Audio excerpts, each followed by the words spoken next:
os presento a mi primer invitado, que en este caso es Daniel Boseller, que es abogado y fundador del bufete Boseller Abogados. Dispone de una destacada trayectoria en defensa de víctimas de accidentes laborales y de tráfico. Y en esta conversación analizaremos el impacto que tienen los largos procedimientos judiciales en el bienestar de las personas que están afectadas en distintas situaciones complejas, así como las posibles soluciones para hacer frente a la injusticia y hacer que la justicia sea más ágil y humana. Así que bienvenido, querido Daniel. Rafaela, la verdad es que mil gracias por la invitación, sabes la tremenda ilusión que me hace y felicitarte por el programa. Mira, a mí siempre me invitan para programas un poco, entre comillas, para hablar de cosas, pues la verdad, un poco tristes y dramáticas, que están muy relacionadas con el mundo de los tribunales. Y cuando vengo a tu programa, pues todo es alegría, de verdad. Y creo que se echa mucho de menos tener programas de esta naturaleza y sobre todo que tengan esa chispa, que se desprendan esa chispa de la vida de verdad tan necesaria en la sociedad. Que abrimos un canal y todos son desgracias. En cambio, es tu programa y todos son alegrías. Y creo que tendríamos que poner mucho más el foco en este tipo de temáticas, Rafaela, con lo cual, de verdad que mil gracias y enhorabuena por el programa. Bueno, es un placer, Daniel, y sobre todo yo creo que la tarea que haces y también tu equipo es traer esperanza y soluciones para muchas personas, pese en las situaciones complicadas que viven, ¿verdad? Mira, te diré que vivimos, claro que vivimos en una democracia, pero yo siempre digo que vivimos en una democracia imperfecta, porque de los tres poderes del Estado, el judicial es la gran olvidada de las administraciones públicas. Y me dirás, ¿por qué? Pues porque faltan muchísimos recursos. Entonces yo siempre digo lo mismo, olvídate de las opiniones, de lo que diga uno, de lo que diga, vete a los datos. En España tenemos algo más de 5.000 jueces, ¿de acuerdo? Son muy pocos, teniendo en cuenta que prácticamente somos 50 millones de habitantes. Si coges otros países, por ejemplo Alemania, que está en 83, 84 millones, tiene más de 22.000 jueces y magistrados, y por tanto nos aboca a una justicia lenta. Y eso en muchísimos casos, Rafaela, provoca estados de angustia, estados de ansiedad, de indefensión, de impotencia y de pensar que la justicia no funciona. Y claro, eso pues lógicamente trae muchas alteraciones, no tan solo personales, sino de tu entorno y especialmente de la propia familia. Bien, Daniel, ¿cuáles son los principales problemas de bienestar psicológico, económico y social que genera la lentitud judicial en España? Bueno, claro, abocas a las personas a un estado de alteración emocional que incluso puede acabar en procesos de depresión, porque te das cuenta que hay situaciones, las tengo pues algunas días en el despacho muy graves de personas que han sufrido pues lesiones catastróficas. Imagínate una persona que han perdido pues no sé, los brazos y las piernas, un cuatro amputado, y que tuvo el accidente en Andalucía y nos señalaron el juicio para dentro de 3 años y medio. Solo el señalamiento de juicio, no estoy hablando de fases de recurso, solo el señalamiento. Claro, tuve que coger un avión, desplazarme obviamente a la provincia para explicarle en persona que teníamos que esperar 3 años y medio. Pero esto le ha pasado a este cliente como le ha pasado a todos los demás en un siniestro de esta naturaleza. Estoy a expensas de procedimientos judiciales donde llevamos más de 10 años pleiteando. Gente pues, que ha perdido extremidades o personas que incluso han perdido la vida y que la coyuntura jurídica, que yo creo que no está bien estructurada, pues conduce a esta dilación, yo te diría absolutamente impresentable, vergonzosa, de la Administración de Justicia. Eso no tiene nada que ver que tengamos unos jueces extraordinarios, que eso es así. O sea, todo el personal de la Administración de Justicia, tanto jueces, juezas, magistrados, magistradas, como los letrados de la Administración de Justicia y todo el personal es extraordinario. Lo que pasa es que esto es lo mismo que si me despacho mañana aparecen 10.000 asuntos. No los puedes asumir. Hay tal carga, es tal el volumen de trabajo, ¿de acuerdo?, que hace muy difícil, ¿de acuerdo?, que la justicia pueda actuar con normalidad. Nos faltan prácticamente un 50% más simplemente para estar en la media europea. Un 50% más. O sea, si quisiéramos estar bien, en una situación, yo te diría, de orden, te diría que nos faltan el doble de juzgados y tribunales. ¿Qué ocurre cuando pasan este tipo de cosas? Desesperación. Entonces, generalmente las personas, entre comillas, más vulnerables son las que sufren las consecuencias, entre comillas, más desfavorables. A una compañía de seguros esperar 10 años, pues incluso te diría que le favorece, porque se vale de ese tiempo para intentar abocar a la víctima a procesos de acuerdo que en condiciones de un juicio ordinario pues no lo haría. Pero la situación de desesperación, de ahogo económico, de asfixia, y más cuando eres una persona, pues imagínate, con hijos menores a tu cargo, que no tienes progenitor, no tienes pareja y que te encuentras solo en esa situación, pues las situaciones son extraordinariamente graves. Por eso es tan importante una revisión del sistema, y especialmente cuando se producen cuestiones de esta naturaleza. Te pondré un ejemplo de hace años que fue terrible. Una madre monoparental, familia monoparental, que su hijo fue hospitalizado.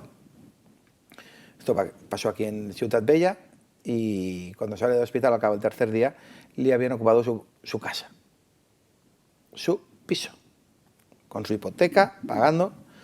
Tuvimos prácticamente 2 años para poder desalojar al ocupa. Esto no era ni de fondos buitre, ni de... No, el domicilio familiar, ¿de acuerdo?, donde vivía con su hijo, y gracias a, pues entre comillas, a su entorno, se pudo instalar en una habitación de una persona allegada de la familia, ahí con su hijo. Tú imagínate la situación. Pues fíjate, después de 2 años, ¿de acuerdo?, 2 años, que habían ocupado, viendo que conseguimos la recuperación mediante una resolución judicial, el tiempo que transcurre entre la resolución judicial, o sea, el desalojo, ¿de acuerdo?, y que nos lo comuniquen y que nos entregaran las llaves, vuelven a ocupar otros terceros ocupas la vivienda.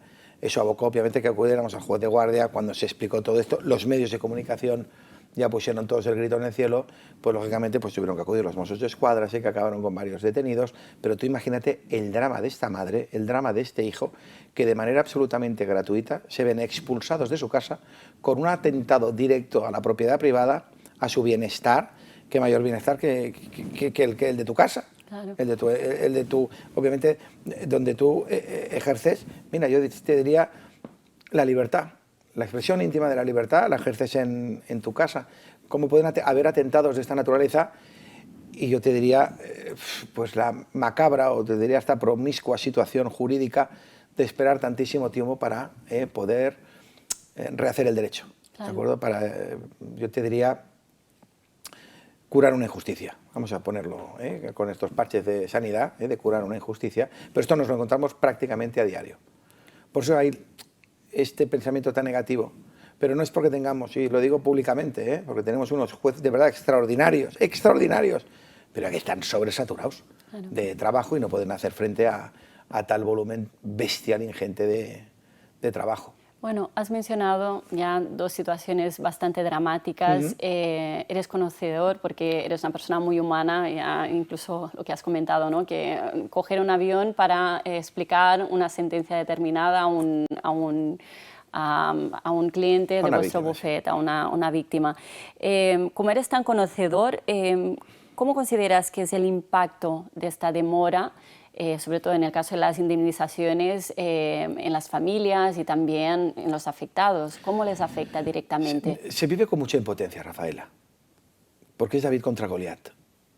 Es decir, y muchas veces la compañía, que obviamente, claro que defiende sus intereses y el interés de sus accionistas, pero creo que en algunas ocasiones yo creo que nos quedamos huérfanos de humanidad, y que tienen que ser los jueces, obviamente, los que pongan orden a tanto despropósito.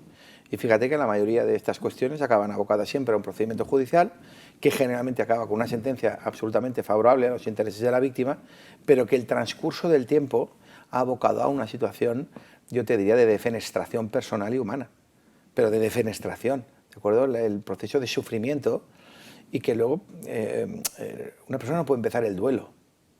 O sea, si tú tienes un accidente con resultado fatal, ¿de acuerdo? Una persona, pues, han atropellado a un hijo, a un familiar directo, a tu marido, a tu mujer, que pierde la vida, el proceso judicial impide que tú puedas descansar y hacer el duelo. Por eso siempre hablo de que en las capitales de provincia deberían existir juzgados específicos en este tipo de materias tan sensibles, ¿de acuerdo?, y que producen tantísimo dolor, porque no dejan de ser cadenas perpetuas de dolor. Rafaela, son muertes en vida, y son personas que ya caminan con un lastre, ¿de acuerdo? De dolor y sufrimiento por el apego y por la situación en sí. Yo creo que la naturaleza debería prohibir la premoriencia de los hijos a los padres, pero sin duda alguna se vive con muchísima impotencia, y lo que sería necesario y urgente es replantear una reforma de la ley de enjuiciamiento civil, y que este tipo de procedimientos, como máximo en el plazo de un año, quedarán definitivamente resueltos.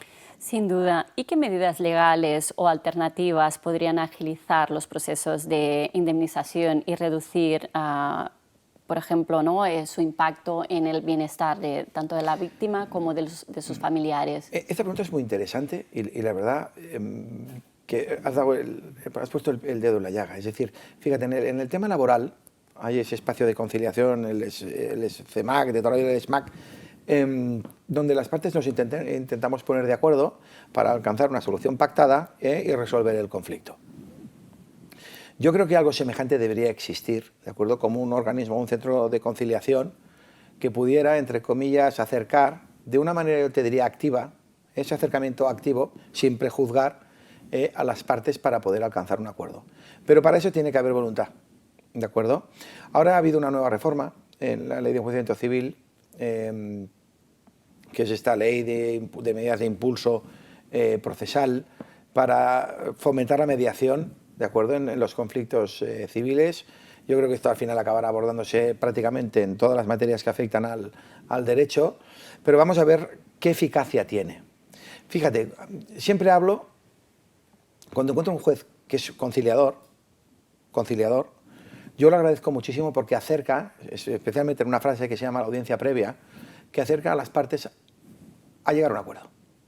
Incluso, no quiero hablar de forzar, pero sí que te diría de un acercamiento activo, ¿de acuerdo?, para establecer un poco cuál va a ser la dinámica del procedimiento y hacerles ver un poco a todas las partes en qué escenario nos estamos moviendo. Sin prejuzgar, porque eso obviamente la ley no lo permite.